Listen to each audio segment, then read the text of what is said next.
Hey, my name is Alex Castelline. I am the owner operator of Kasty Landscape Group. We specialize in luxury living in the outdoors, and I am a father and owner of a lasagna company as well. And I am at first a hardscaper. What's happening, Hardscapers? This is episode 199 of the How to Hardscape podcast, where we talk about how you can start and grow your hardscaping business. And on today's episode, we have another I Am a Hardscaper episode where we do a deep dive into a hardscaper's business. And today we have Alex from Kasty Landscaping on, and we get into not only his hardscaping business, but also his food business, which we'll touch on quite a bit in this interview. But if you need bookkeeping, accounting, CFO services, reach out to Cycle CPA, cyclecpa.com. Let them know How to Hardscape sent you for $200 off their services there. And we'll talk more about them later in today's episode, as well as the How to Hardscape headquarters. Final week, if you are listening to this when it comes out, to get in on waived or free onboarding for this month of March. So that's the final chance for that, as well as next month when more features roll out, we'll be improving our prices. But when you sign up, you're locked in on your pricing. So we're not going to raise your price with more features coming out, but for new users, that increased price will be reflected. So it's never a bad time to get in on this software to utilize the budgeting, estimating, job costing, automated forms, as well as the training platform that we have available for you to onboard your employees with hardscape training courses, or to train existing employees as well. So that is at members.howtohardscape.com for now if you want to sign up there or learn more. And without further ado, let's get into today's episode with Alex from Kasty Landscaping. All right, Alex, let's get to know a little bit more about you yourself, how you got started in this industry. Give us a little bit of background about you and starting Kasty Landscaping. Yeah, well, I appreciate that. Thanks, Michael, and thanks for having me on the show. Absolutely, man. Yeah, I guess I started landscaping back in high school. I did not want to get a real job, I guess, in the summers. Just family would go up to the cottage every once in a while, and having a set schedule and a boss just never really worked. I think I've been fired from every single job I've ever had. So yeah, but obviously, working for somebody, there was zero work ethic. But when I started going out on my own, cutting grass, painting, taking out people's garbage, just doing odd jobs for cash on the side, I was able to kind of set my own schedule doing that. And then, we just started. It was actually me and a buddy of mine who started it out, and he wasn't really interested in reinvesting any of the money into tools and things to make the job easier. He just wanted to buy some beer. So we quickly parted ways, and I just kind of continued with it, but nothing at scale. Did that for basically grade, I think 11 and 12. And then once I went to college, I went to school for mechatronics engineering. And then basically this was paying for my school. Eventually our project started getting a little bit bigger. We were doing more of the hardscaping than just, odd jobs. And then I think I made it to my third year, and that's when we started getting, really big projects, doing full backyard renos. And it was kind of really taking off. So I put school on hold, told my mom I was dropping out. She cried for months. And then, that was basically the start. And that was about 10 years ago now. So, basically took a chance, and we started getting really busy, and we were advertising a little bit at first, but not a crazy amount. We always had the mindset of doing good work and charging the right amount of money to do the work properly, and that's kind of what our philosophy has been ever since then. And it's kind of we found a bit of a niche doing high-end residential work, and we've been kind of just floating on that since then. So that's kind of how I got into it. I'd never worked previously at a landscaping company. I worked at a pool store for a little bit. So we would do opening season with them. We would do some maintenance, nothing really on the build side.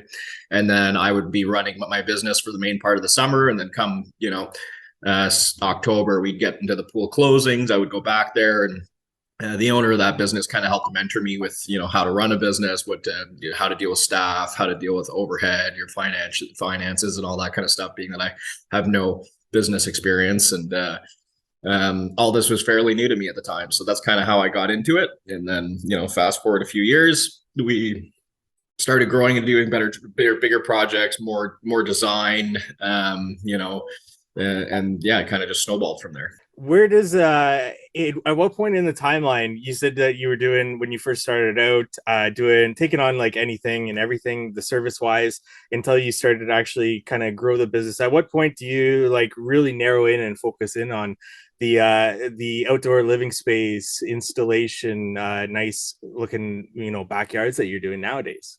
I think I've always had like a bit of an eye for design and like a passion for like creating spaces. I've always been building stuff with my hands. Like I through high school, I was I was on a robotics team, so I was a nerd in high school.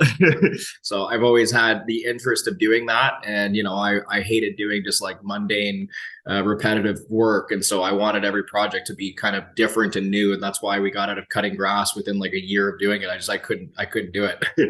Um, and I had no interest in growing a business cutting grass. There's probably lots of money to be made in those industries and the maintenance side of things, but if it doesn't interest me, I can't do it. I can't force myself to do it. That's just always how I've been. But our first job we ever did, where we did a design for somebody, my sister, who's an architect, actually did like a pencil drawing for it, based on like a really rude sketch that I gave her, and she basically made it pretty. I presented it to the client. It was our first big job. It was like stone retaining walls, concrete porch, custom metal railings, a wooden retaining wall. So there was like stone on one side, wood on the other, to kind of give like some material differences and soften it a little bit.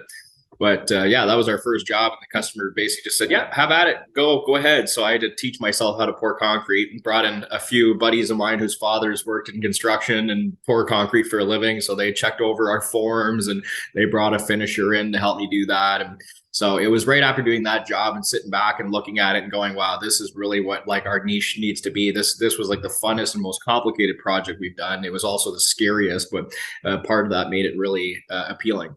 So that's kind of when we made the decision that that's the direction we would go in. We changed all our flyers to being from, cutting grass, picking up leaves, cleanups, to basically strictly interlock, hardscaping, building, beds, landscape lighting, all that kind of stuff. So that was, yeah, basically I think our first year of dropping out of school when things were starting to get busy. That's was kind of the first project that we did that led us in that direction. Nice. What I was going to ask, and you brought it up a little bit there, but the remainder of the build experience, for example, the concrete pouring and such, where did you start to accumulate this knowledge from as you became more and more specialized, being that you didn't work for, a supplier back then, or another landscape company? Yeah, a lot of it, as everything that I do in life, it's trial and error and making mistakes, and I've made a hell of a lot of them over my life. I wish I had someone to just teach me how to do some things, so I didn't have to make as many mistakes, because the learning curve was steep and expensive. You crash enough trucks, or flip enough bobcats, and do a lot of stupid things, or have jobs fall apart and get called back to them 7 times, and you're just losing your shirt. You learn how to do things properly eventually. So a lot of it was trial and error. A lot of it, I'm good with my hands, I'll say. So I could watch someone do a job and understand enough of the basics to be able to do it. And then after doing it a few times, it's not that I've mastered it, but I can do it, proficiently. So, and I'm always observing, though, like on job sites, how certain people do things. Like we watched a fence contractor build a fence once, and he was doing 1,000 linear feet, and he was doing it basically by himself, but he was faster than at the time what me and 3 people could do. And I was picking up the little tricks and things that he was doing to be able to work by himself, like leaning boards up against the post to rest on, to, get your stringers across, and just like seeing people do stuff like that.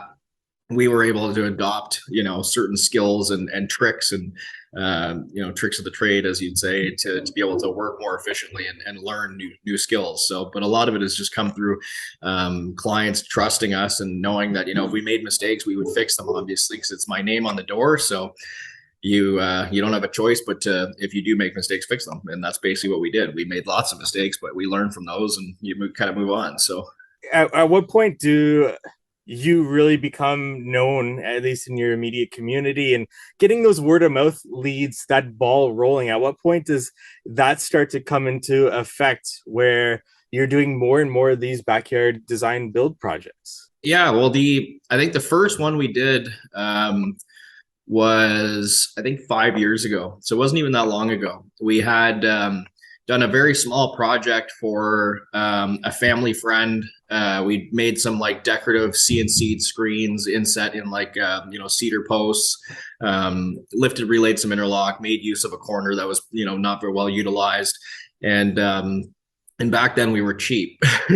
So people were like, oh, a contractor who actually knows what he's doing, he's cheap. That's hard to find. So that's kind of what started us off. So our first backyard we did was we had a pool contractor put in a pool. We built like 2 waterfalls, outdoor kitchen, 1,500 square feet of interlock, retaining walls, steps, privacy screens, a cabana. Like I said, that's kind of what got our foot in the door. We had probably done the job, but once we had one easy and people saw the backyard, I think as at this point we've done 11 houses on that street, and our first project this year is another house on that street. So Nice. we kind of bounced from there to a house next door, to a house across the street, to a house up the street. And then now we've done this year 2 more houses on the street. So yeah, it just kind of snowballed once people see kind of the work you do, and those people have friends.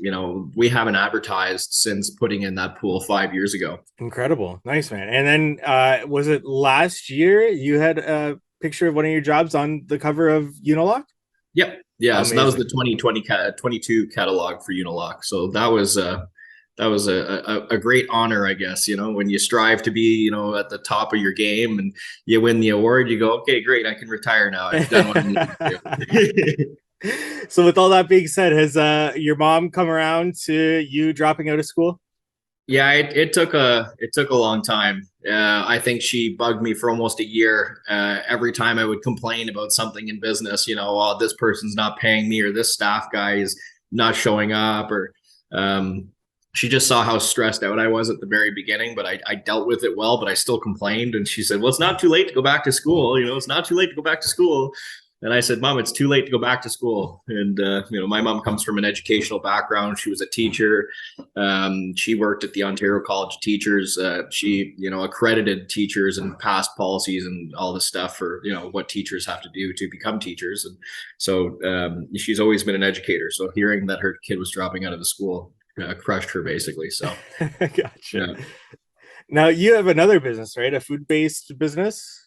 I do. Yeah, Can we talk a little bit about that? What is that, and where absolutely. does that come from? So my mom's not her current husband, but her past husband. His name is Arvid. He's basically my second father. He took over a lasagna or a food company, an Italian food company from the Pretos about 22 years ago. Um, so me and my sister, we were very young at the time, and we would always have Arvid coming home and bringing us these weird lasagnas, and we were trying all of his new formulations and recipes, and oh, I added Romano cheese to this one. Can you taste the difference? So we were always kind of guinea pigs for this business growing up, and we've just always grew up with this product around.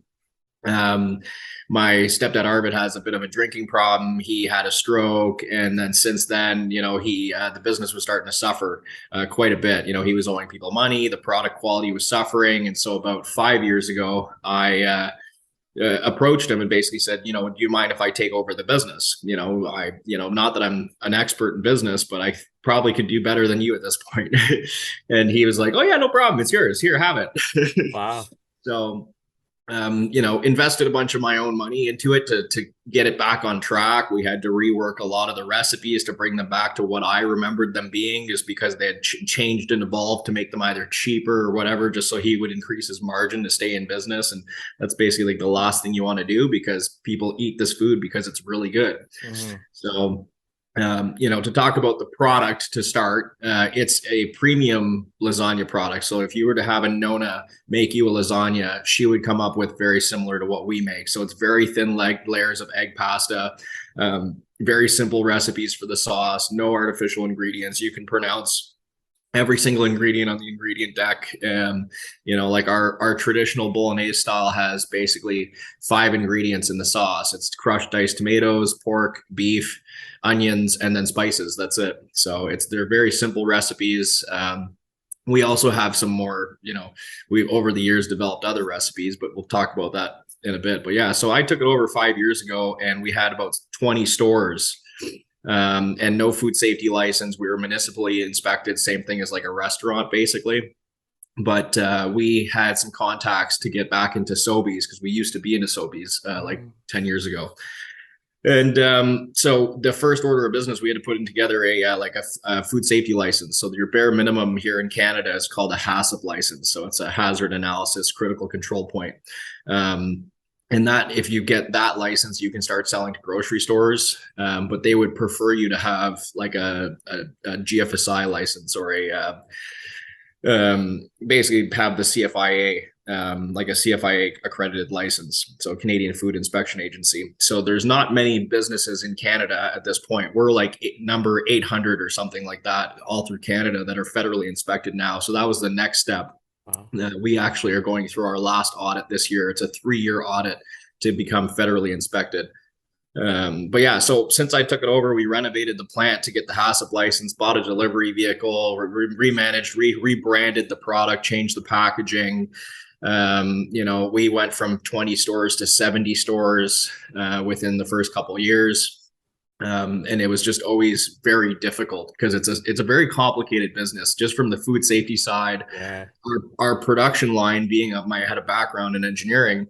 I at like 15 designed a lot of the machines that the plant runs on now, like the carousel table that we put the trays on that this automatic sauce pumps dispense the sauce.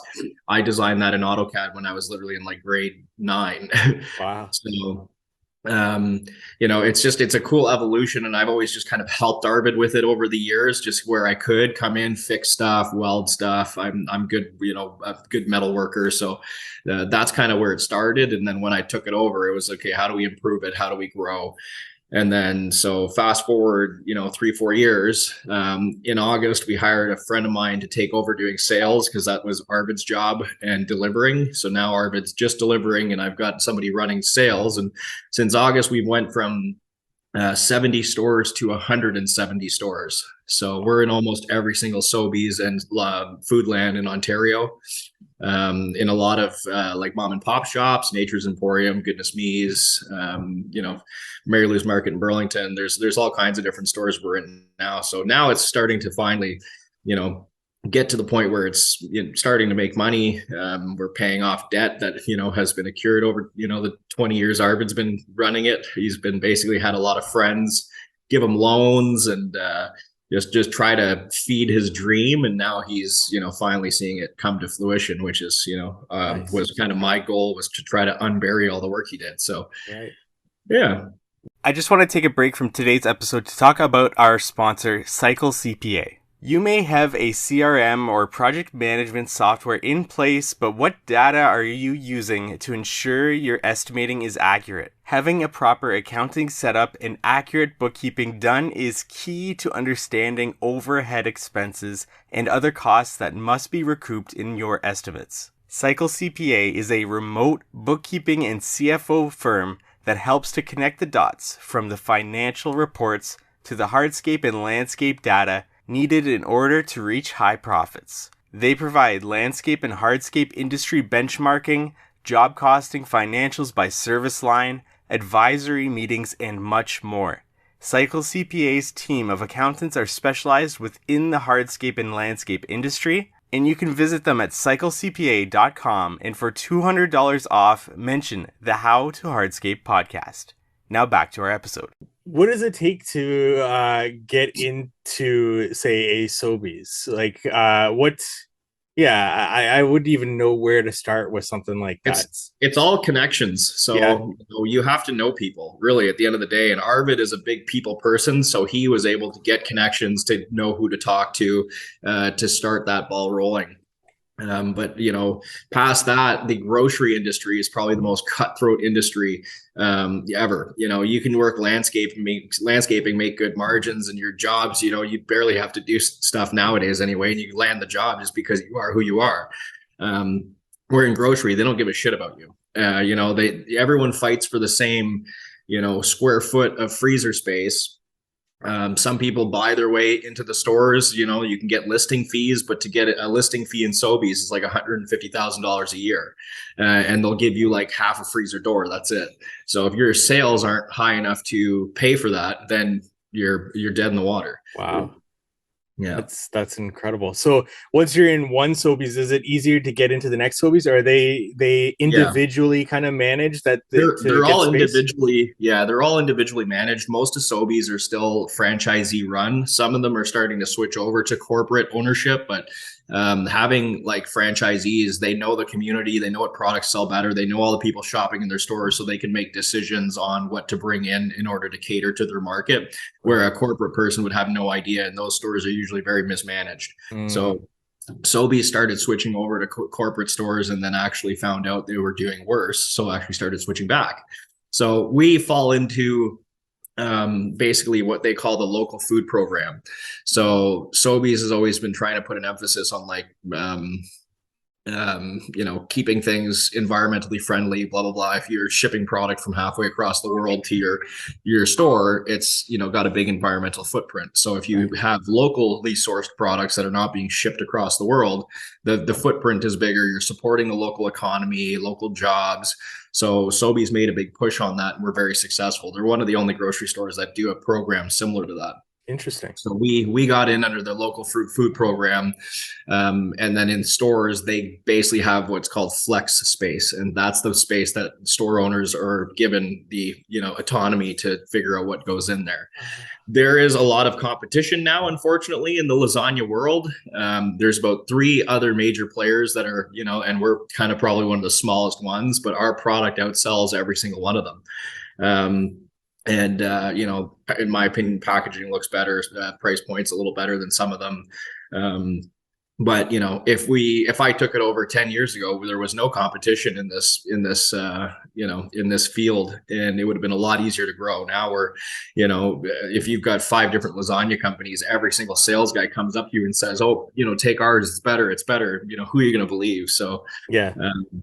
we are definitely, on record, the oldest, because, the Preto started this business in 1966. So, yeah, anyway, that's what other than snow removal, that's what I do in the wintertime is I basically am there every day doing day-to-day operations and training staff and doing all that fun stuff, helping with productions, fixing machines, building machines. And then in the summer when I'm full-time landscaping, I basically run the business remotely. So it's a challenge because in the labor market that we're in, even finding just people to do landscaping, I haven't had a proper foreman in 2 years because my last one basically disappeared on me. And so I've been on the tools almost every single day. And during the summer, just kind of doing our work and, trying to run two businesses at the same time. And I also have a 2-year-old, which demands a lot of attention. And so, yeah. Not to stick on this too much, but also relating to your hardscape landscape business, how do you differentiate yourself? How do you market yourself when you're not direct to consumer like you are in landscaping business, where you're actually communicating with that client? And what transferable skills have you brought from your landscape business to this Pareto's lasagna business to be able to help you with marketing and getting reach and getting people to actually go into a store to find your product? Yeah, and I've only recently thought about this kind of the segue from one to the other, because like Kasty operates as a very high end brand, we'll call it, doing high end jobs, and then our lasagnas are basically the same thing. It's a high end product. You're not going to find a lasagna more expensive than ours at a store unless you go to like a local butcher shop where they make it themselves, in which case their lasagnas are usually worse than ours and cost twice as much. So I think the transferable skills were, selling one luxury product and then selling a different one. Just one, you have to convey that it's a quality product without even being able to talk to every single person. However, through COVID, that was hard because you couldn't do in-store demos anymore. Right. Where now we're allowed to do in-store demos, and like the response when people try the product in the store, I would say, 7 out of 10 people go into the freezer and buy one. So, well, then once people try it, they go, holy shit, my friends have to try this. I've never eaten a lasagna like this in my life. So the word spreads pretty organically, actually. But part of the rebrand we did back 3-4 years ago was making the packaging look like this is a premium product. Very nice pictures of the product that were all staged. And I don't want to use the example of a McDonald's burger, but our lasagna packaging has like the McDonald's burger on it. It's all like beautifully stacked and stylized, and you open the product, nothing ever looks that good, but it just helps kind of convey the message that this is a really good product. And some people shop are shoppers that are kind of price focused. If you're looking for something high quality, if you pay more for it, you just assume it's going to be good. So when you can go to the store and buy a 1 kilo family lasagna for like $9, and then our half kilo lasagna sells for $15, the perception is that you're buying something that's going to be better. And we've got a small write-up on our packaging about the Pretos and how our story is and what makes our product different. Or all our packaging is fully recyclable. We only use locally sourced ingredients, so we have the Foodland Ontario logo on there. Nice. So there's definitely ways that you're basically, when you deal with high-end clients all summer long and how how they think, you can kind of transfer those skills to how you think they would shop. Definitely. So I guess that was the commonality. Amazing, man. Yeah, I'm fascinated by that business, and it's interesting that you're juggling both of those at the same time there. Getting back to, I guess, the landscaping side of things, when leads are coming in, where do you find most of your leads are coming in these days in terms of traffic sources or word of mouth even? But where's the primary source of leads coming to, Kasty? It's all referrals. Yeah. We haven't advertised in 5 years, and we've been very busy. Since then, if we wanted to grow to multiple crews, I'm sure we would have to start advertising again. But, we've been one crew doing high-end jobs and just sticking to that. I didn't want the business to become kind of unmanageable or run in like a corporate way. We're a small team. We like to have fun, and, we're prideful of the work that we do, and people kind of see that energy and the passion you have for your work. And when people see that in someone doing a trade, I think it's like kind of infectious. And those people go, man, you got to hire this guy. Like, him and his team, look at the stuff they do. Look at our yard. We're creating spaces that people want to entertain in, and people go, holy shit, look at this yard. How do we get this? Who did this? We want this in our backyard. And it just kind of snowballs from there. So we just keep riding referrals and leads that come in basically organically that way. And when a lead contacts you, whether that's through phone, email, text, wherever they're coming from, what's the steps in terms of pre-qualifying them, seeing if they're a good fit for you? What kind of conversation do you have over the phone or through email when they initially contact you? Yeah. So, I mean, it's every call is a little bit different. So you have to try to kind of read their questions, and based on their questions, you'll know kind of at what stage they're at. So if someone starts dropping stone supplier names and all these other things, then they've been doing some research, so you don't have to educate them as much, right? Or and then if they've done the research and they've stumbled upon what is the reason for that? So you can do some background checks with just listening to what they're saying without me having to really say much to them. So after talking with that client and deciding that maybe you're going to commit some time to a consultation, first off, do you charge for consultations? Yes or no? And why or why not? Based on the read that I get in the first place and kind of what their wish list is, if they have if they've done their research and they're serious, they're not just, kicking tires going, oh, I want to maybe do this, maybe do that, we haven't decided. Then I might see how serious they are by offering to do a consultation at a charge. If they say no, then that answers your question. They were never serious in the first place. If people are okay with, paying for a consultation, we'll do the consultation. We'll just never charge them. And then, they go, oh, wow, that's really nice. How come you were going to charge me? And I was like, oh, you guys seem serious and you can play it off, in that way. And they'll go, oh, wow, we appreciate that. You obviously have some ethics. You didn't just come and charge us for a consult and then not follow up with anything. So, but we try to show a lot of professionalism through our approach, from initial consult, talking to them about what their wish lists are, and inspirations for the yard and how they want to use the yard. And we follow that up very promptly with like a follow-up email and an estimate based on their wish list of like a bulk of a rough, idea project. We'll send past designs of other jobs so they can see, what our design consult package looks like. You just say, here's a yard we designed, here are the pictures, here's a rough estimate of what this project cost, without actually giving the full breakdown, just so that we protect people's, privacy. And then we show them kind of afters of that project after after we've completed it. And so we kind of show them like an example like quote and design package, and then from there we tell them this is what you can expect, and they go, wow, it's very professional, like obviously you guys know what you're doing. And you just start to build that trust through these conversations, and just being engaging through all of it. When people email you, they don't want to wait a day for a response. They expect nowadays a response within 10 minutes. So yeah. I'm constantly on my phone answering questions, and that's what people like. People like just the response time, and just, you engaging with them about things and answering questions, and walking them through everything. Because for most people, these projects are the first big renovation they've done.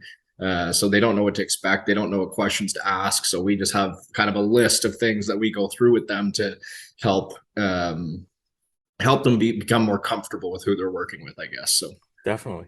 Yeah, I like that idea with the consult fee, and then getting there just to pre-qualify them, right? If they say no because that, it's probably not the best client for you, but if they're serious and you get there, it's a great thing to waive for them to be like, oh, that's amazing that you would do that for us. Yeah, that's and we've heard of a lot of examples of people doing that. And, I hate to say it, but, through COVID and stuff, a lot of contractors have turned into hotheads, and they go, oh, how busy we are. You don't appreciate my time. Why would you complain that I'm charging you this? Like, you should be thankful I'm not charging you more for a consultation. I've heard of so many homeowners. We land projects because the guy that came in before me was just a dick. And, if you're going to have that attitude that, oh, I'm Mr. Big Shot, I don't need your business, then, I thank those people, because we'll end up landing the job right after them by just giving good service. Definitely. So, when it comes to all the different features that you can offer a client, they reach out to you, maybe you're on site for the visit, and you're trying to understand what they want in their space. What kind of questions are you asking them? How do you understand that?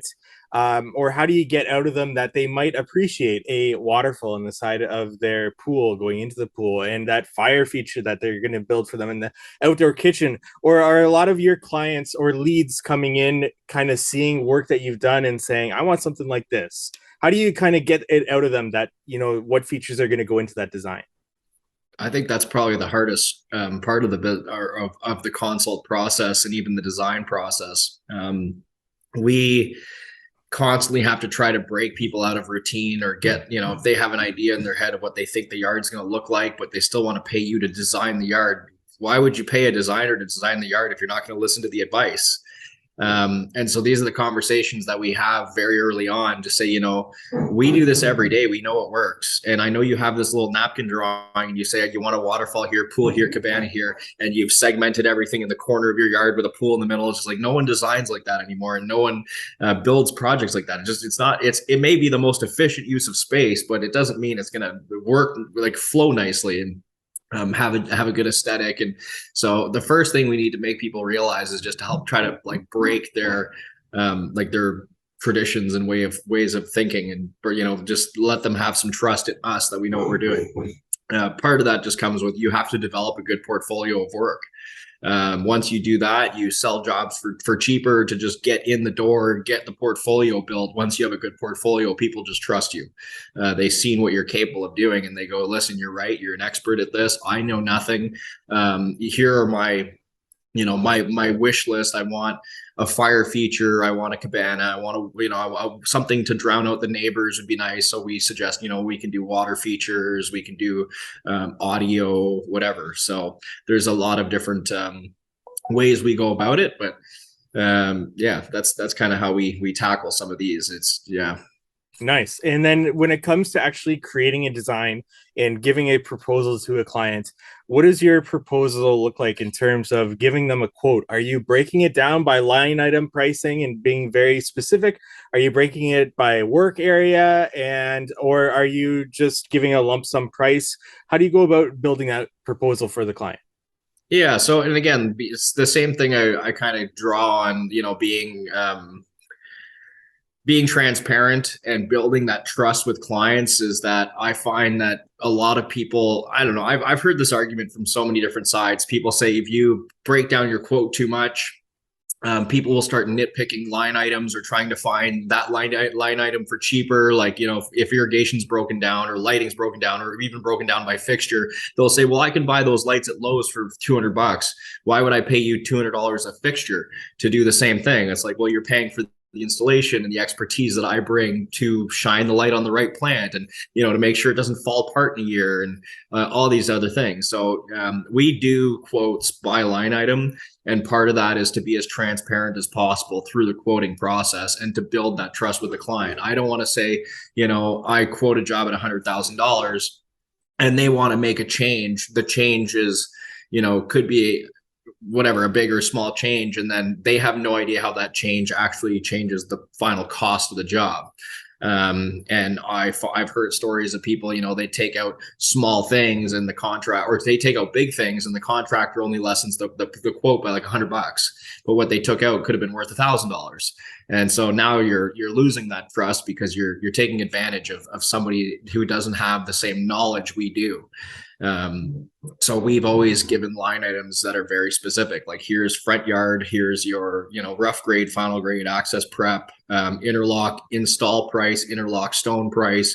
If there's borders, here's what the borders cost, here's what your inserts cost, here's your concrete foundation cost, wall cost, coping cost. Everything is in there. So even like as far as outdoor kitchens, we'll break it down from concrete foundations, the gas lines, electrical, the wall materials, the appliances, the countertops. So like you're talking 7 line items for just one feature, where some people just have like L-shaped or even a straight, 3x8 outdoor kitchen. Average stone price is no appliances, here's $15,000. And then people go, well, I want this stone, not that stone. How does that affect the price? And then they're confused. So excellent. Yeah, awesome. And then when it comes to progress payments or payment structure in general for a typical project, does that change from project to project, or do you have a typical amount that you take up front to schedule, an amount when you start, and what gets left till the end? Just payment structure, what does that typically look like for you? Yeah, so we try not to. I mean, when I was very young starting my business, so when you have a kid who's like 17 years old asking you for money in advance, it was very hard for people to do that. And I don't know why, but I've always kind of carried the mentality even now, that I find that people just, they don't trust you, they don't know you. So giving you large sums of money ahead of time is difficult for some, especially when you hear about, contractors burning people and taking deposits and running. So we've tried to structure our deposit structure, that we are only paid for like equal work that's being done. So our booking deposit's like 5%. Once we get a few weeks out, we need like another 10. And this just helps kind of really solidify their spot in case something happens. Because, if we have to fill that spot last minute, and someone bails, it's going to be hard to kind of shift timelines around, especially if you're waiting on permits for things. So we don't want to obviously be out the overhead and guys' wages if they can't work. So that's why we require that. And then, I'll look at basically all the features, the major features of the yard. So like the pool will have a payment schedule. The outdoor kitchen will be, deposit and final payment. So, in a $100,000 job, there might be like 7 progress payments, something like that. Almost 1 or 2 a week essentially, but it's always as work is being done, there's money being paid. And it's like, in my opinion, the most fair way to do it. Some guys come in, I need 50% up front.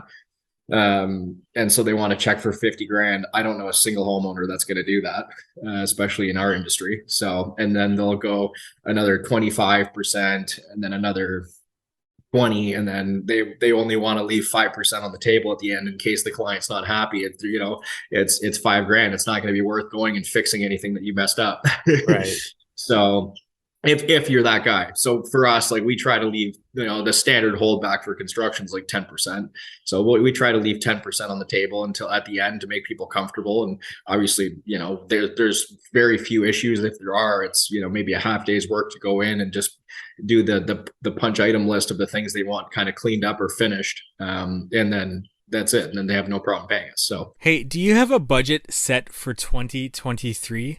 Are you starting the estimating process with a budget in place to ensure that you are recovering your overhead expenses, labor, material costs, profit, and other hidden expenses within your business? Do you know that you're making profit on certain projects throughout the year? If you're struggling with any of these things, then the How to Hardscape headquarters can help you this year. Check it out at members.howtohardscape.com or shoot me a message at howtohardscape on Instagram. This software will streamline processes in your business. It's going to help you budget, estimate, ensure that you are making profit on projects throughout the year, and help you adjust throughout the year. We're also going to be continuously improving this software to include more and more features, as well as the content that's already available to members right now if you're looking to train your employees as they come in. So once again, members.howtohardscape.com. The price will continuously go up as more features and as more content is offered over there. So there's never a bad time to get signed up with that. And with that being said, let's get back to the episode. And I ask this to everybody that comes on the show, business owners at least. And that's a horror story that you've had in business.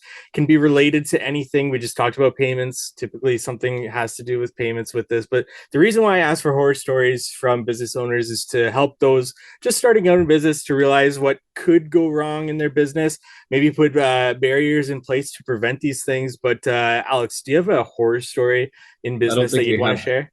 I don't think we have that much time. Yeah, I don't think if you're thinking about going into business for yourself, just don't do it. It's awful sometimes.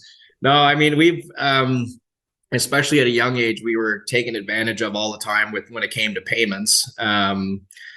People just owed us a couple $1,000s, which back then was a lot of money. And it still is a lot of money, but back then it hurt a lot more.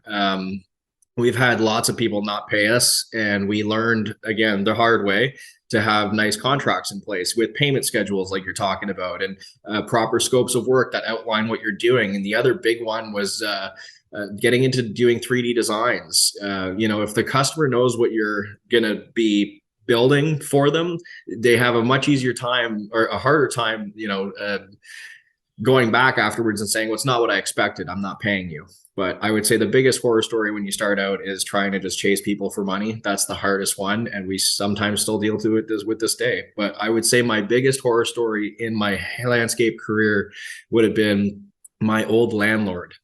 We rented a shop off Rymel Road right across from Oak Ridge. And his name is Dominic. And he rented us, I think, 8 parking spaces. And the guy was a psycho. He actually owns a digital billboard on the side of the highway on the QEW going Niagara bound. And he said, well, Alex, if you plow my lot this winter, I'll give you my digital billboard ad. And then so we did that, and we put an ad actually for Pretto's of our lasagnas on there. And like, we're now in these stores and blah, blah, blah, that were in Hamilton. So we started doing that, and then he was complaining about the lot clearing, and then he wasn't happy. So he sent me an invoice for the digital billboard that, again, I never signed anything. He took my signature that was off my lease and forged it on this document. And that was just the start. Wow. He then asked for me to quote on a project at the building that he built way back in the day that Wilson Blanchard I guess, manages. And so he sits on the board. So he has a conflict of interest. So he couldn't do any work on the property. So he had me given a quote to do the work, not telling me he had a conflict of interest. And he said, Alex, put in the quote. I'll give you $500. So I said, okay, if it sounds sketchy. He's like, no, there's nothing sketchy about it. It's just, they want a second opinion. So just give them a quote. And I said, okay, whatever. So not thinking anything of it, we hand in the quote. We get awarded the contract. Dominic goes, okay, well, I'm actually going to do the work and I'm going to give you your $500, but you now have to invoice them and then give me the money. I was like, Dominic, I never agreed to this. Like, I'm not, this is shady shit. I don't want to do this. And so that happened. Wilson Blanchard had a problem because they found out Dominic was doing the work. They were slow paying. I finally got a check from Wilson Blanchard. It took like 3 months, and then the bank held it. So Dominic, who was leaving to go to Florida, said, Alex, I need my money right now. And I said, Dominic, the check hasn't cleared. I can't give you any money. So Dominic used our PAD form, automatic withdrawal form, which if you ever rent somewhere from anyone, do not give them a PAD form, give them post-dated checks. He was able to use our PAD form and he debited my account the $22,000 that he was owed through Wilson Blanchard, which is not only illegal, it's wire fraud. And it should have been he should have been like arrested for it, basically. TD Bank ended up returning the funds. I had a big issue with Dominic because of this, and I basically said, "You're going to do something like as restitution for this." So he gave me a couple months worth of rent for free, but I didn't want to make it look like I wasn't paying my rent or not giving him checks because it would give him something to like grounds to get me out of his yard. So we post-dated checks and found a creative way to get the money back out of it. And then the very next day, Dominic, doesn't like his deal. He says, never mind, I want my money. You owe me my money. And he starts sending me this paperwork that I signed a contract again for a digital billboard for the cost of that job, 20 something thousand. But he gave me a couple months rent less. So now he's showing there's a balance due on this invoice for a digital billboard for 20 something $1,000. I woke up one night to banging on my door at 9 o'clock and my truck was on fire. This was after our dispute that day. And he basically he sent someone to my house. There was someone underneath my truck basically with a torch trying to light the gas tank on fire. I couldn't prove it was him. Very good chance it was him. The day after that, after I, said, hey, like, what the fuck is going on? Why are you doing this? Why do you have such an issue? You agreed to this deal. Well, I go to the shop and I'm missing a trailer. I'm missing a Bobcat. I'm missing my Western wideout. Basically like $100,000+ worth of equipment is missing. And, it's in the winter time. You can see the tracks driving in and out of the door, no forced entry. So it must've been someone with a key. Anyway, I called Dominic. I said, what did you do with my equipment? He goes, oh shit, Alex, I had it moved in case you weren't going to pay me the check from the job. I forgot to call off the guy. I said, are you shitting me? Like, so you basically stole from me and you're admitting to it right now. So we had to get the police involved the second time because the first time was after the wire fraud. We got the police involved and he was trying to show them the documents that I hadn't paid my rent. And I owed him money for digital billboards and rent and all this stuff. And now he was saying that he was allowed to detain my things under the Landlord Seizures Act for commercial properties. If you don't pay your rent in 3 months, they can actually seize your assets. So that's what he was trying to pull. He was basically trying to show that I didn't pay my rent and he was trying to seize my equipment to basically pay himself back. He was starting to show the police all these papers. And I said, if you look at my lease signature will match these documents because all those documents are forged. I've never signed any agreement for a digital billboard. The cop looks at him. He said, show me the lease right now. And if that signature matches, I'm arresting you for extortion. And Dominic shoved the papers back in his bag. And we basically had to move our stuff out of his yard the next day. The police had to be there the whole day to watch us move because he kept trying to come in and block us from basically taking our stuff. Anyway, it was a nightmare. And then 3 years later, he sued me. So I just finished in court with him, had to pay him $6,500 for some reason because he had so much fake evidence on all this stuff that the courts were so confused. And I had no proof of any of the conversations and deals I made with him because I never made him sign anything. So I had to pay him $6,500 3 years later. So that's my horror story. Wow. I haven't Yeah. heard anything like that before. It was honestly, it was like something out of a movie, like having your Yeah. equipment stolen and then barred entry from our yard because he changed the locks. He put a semi truck in front of all of our equipment and trucks.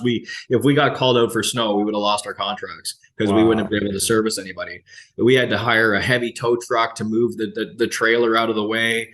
Not to mention the cops sat there for 16 hours while we moved our entire shop. I had stone stored there, equipment stored there. We did like 3 flatbeds full of material to get to our new shop.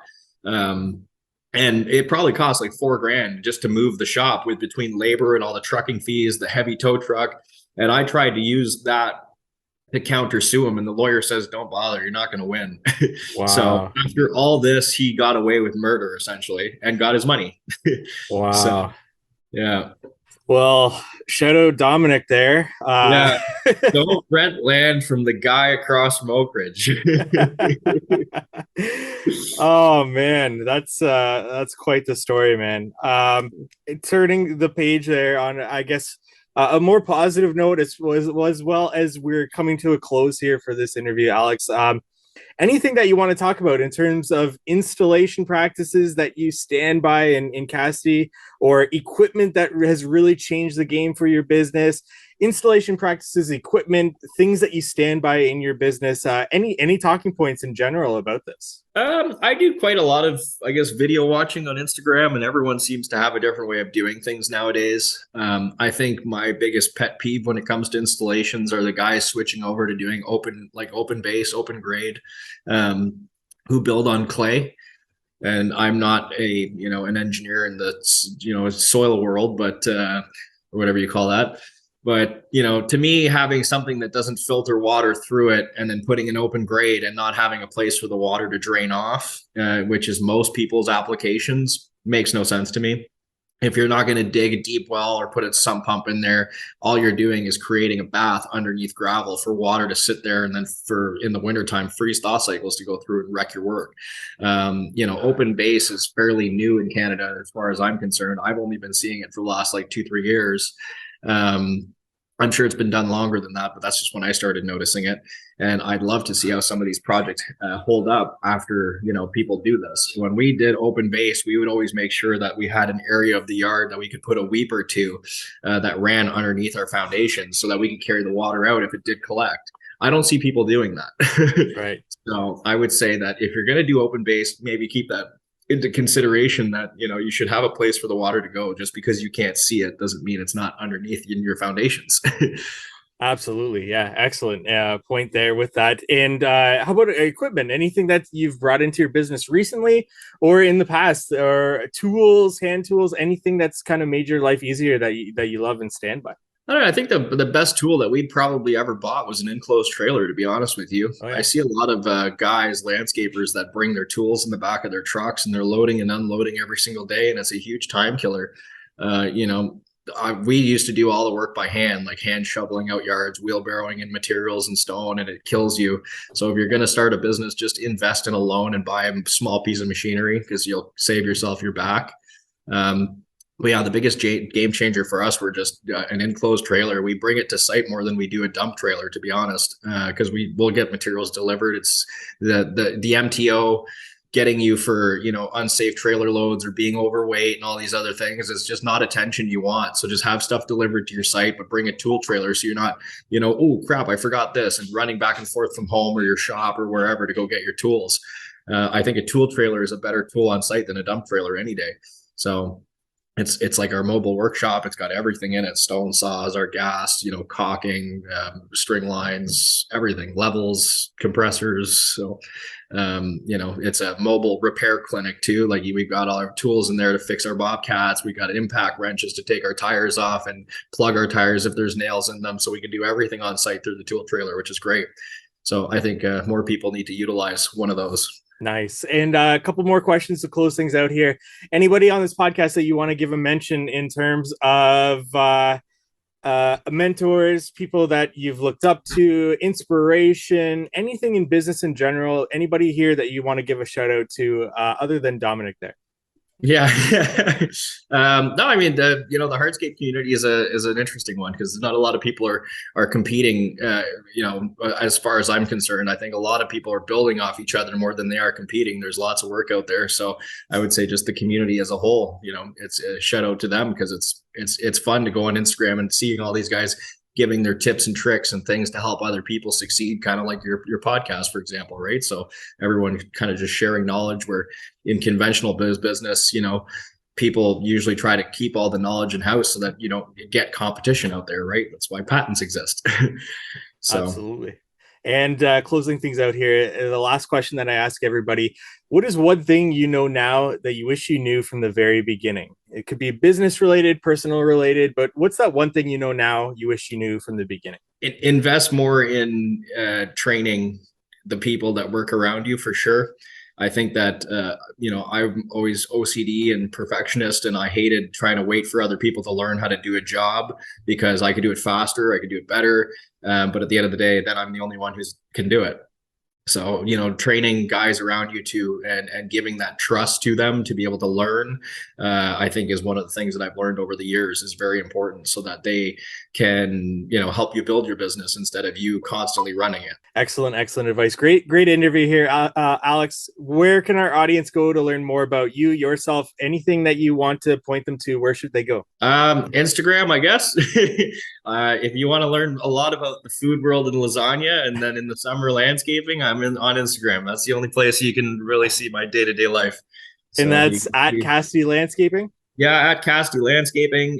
There's at Alex Castelline, which is my personal page, which has more of like my family and lasagna stuff on there. Or you can follow Preto's Pasta Lasagna on Instagram. And, we're always doing giveaways, and we've got like a demo freezer at the shop that's just like product that doesn't, the packaging might be too dirty, but there's nothing wrong with it, that we sell off for a big discount. So, if you want cheap lasagna, follow that. You can see when we're doing deals on that. So where's the closest place to Toronto that I can get lasagna? Actually, my Preto's Pasta salesman just walked in the door right now. Brian, what stores in Toronto can we sell? What part of Toronto? What part of Toronto? I'm close to Fort York, so basically downtown Toronto. Downtown Toronto. Spadina, Sobeys. Right, so that's the Urban Fresh Sobeys there? Exactly. Yeah. Exactly. Oh, amazing. I'm going to go there right now. We've got a store locator on our website too that you can use to, I'm pretty sure it's up to date, that you can use to find our stores in Toronto. But we have like Row Farms, Fresh Market, all the Sobeys in Toronto follow or have it. A couple Foodlands, I think, in Toronto as well.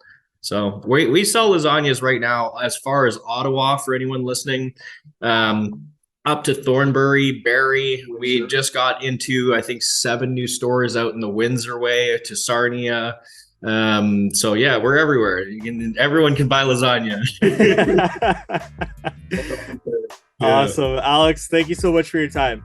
Yeah, you too. Thanks again, Michael, for having me. Thank you so much for listening to today's podcast episode. Go give Alex a follow there at Kasty Landscaping on Instagram. And while you're there on Instagram, check out Cycle CPA, cycle_CPA.